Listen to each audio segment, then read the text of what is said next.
Guys, sijaridhishwa na hukumu waliopewa mashabiki wa Simba kutokana na vurugu za viwanjani. Mpira ni sehemu ya usalama, ni sehemu ya amani, lakini mashabiki wa Simba wamegeuza mpira kama sehemu ya vita. Mashabiki wa Simba inabidi wafungiwe. Huko wapiga milioni 10 washazoea. Hii milioni 10 ya ngapi tunalipa na watu bado wanafanya vurugu. Ifikie moment bodi ya ligi kama kanuni ina muendelezo wa kufungia, basi hao mashabiki wa Simba wafungiwe kwenda viwanjani. Uwanjani imekuwa sio sehemu ya amani tena. Imekuwa ni sehemu hatarishi. Mashabiki wanapigana, steward wanapigana, wanarusha machupa. Hao mashabiki inabidi wafungiwe kwenda viwanjani jamani. Mbona mimi naongea kila siku hao mashabiki washakuwa jeuri, wafungiwe. Wafungiwe kwenda viwanjani. Mnaogopa nini? Fungia. Kama kanuni nataka labda umeonya mara ya kwanza, mara ya pili, mara ya tatu, hadi kafu washatupiga faini lakini hawasikii. Kwa nini hawafungiwi? Mimi najiuliza hili swali. Kwa nini mashabiki wa Simba hawafungiwi kwenda viwanjani?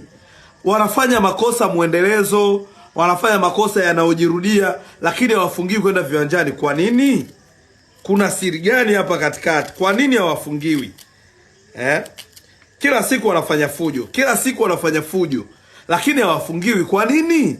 Hawa wanapaswa wafungiwe, wasiende viwanjani hata mechi 7-8. Wasiende. Kwa nini hawafungiwi? Mimi najiuliza, kwa nini? Eti guys, tuambiane, kwa nini mashabiki wa Simba hawafungiwi?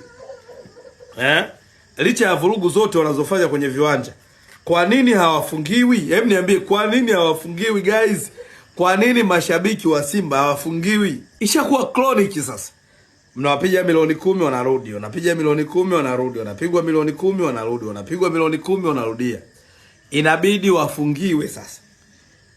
Wasihudhurie viwanjani hadi msimu unaisha, ili msimu ujao wawe na adabu. Lakini hii milioni 10 guys, washazoea.